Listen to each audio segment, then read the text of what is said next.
എനിക്ക് പൊരുത്തപ്പെട്ട് തരണേ യാ റസൂലല്ലാഹ്. ഉമ്മ വാപ്പയോട് പറയുകയാ, 25 കൊല്ലമായിട്ട് ഞാൻ നിങ്ങളുടെ കൂടെയാണ് ജീവിക്കുന്നത്.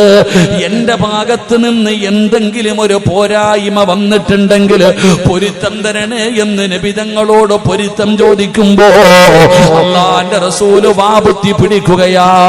ആയിഷ ബീവിയുടെ ഖദീജ ബീവിയുടെ വാപുത്തി പിടിച്ചിട്ട് നബി തങ്ങൾ പറഞ്ഞു, ഖദീജ നീ എന്നോട് പൊരുത്തം ചോദിക്കരുത്.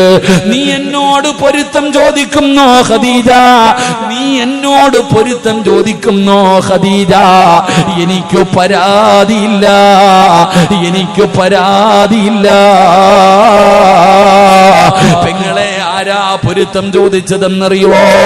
അല്ലാഹുവിന്റെ പ്രവാചകനേക്കാൾ 15 വയസ്സ് കൂടുതലാണ് ഖദീജ ബീവിക്ക്. 15 വയസ്സ് കൂടുതലാണ് ഖദീജ ബീവിക്ക്. ആ ഖദീജ ബീവിയാണ് നബി തങ്ങളോട് പൊരുത്തം ചോദിക്കുന്നത്. ആ ഖദീജ ബീവിയുടെ മഹത്വം അറിയാൻ ഒരു സംഭവം ഞാൻ പറഞ്ഞു തരാം.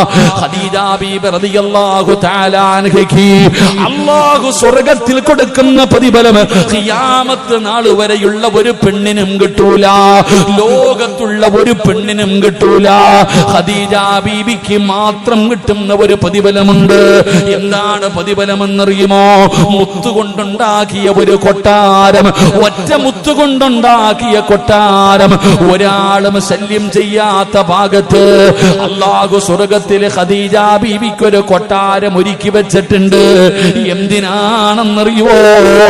നിസ്കരിച്ചതിനല്ല, നോമ്പ് പിടിച്ചതിനല്ല, സദഖ കൊടുത്തതിനല്ല, ഹജ്ജ് ചെയ്തതിനല്ല, ഖുർആൻ ഓതിയതിനല്ല, വഅദ് കേട്ടതിനല്ല.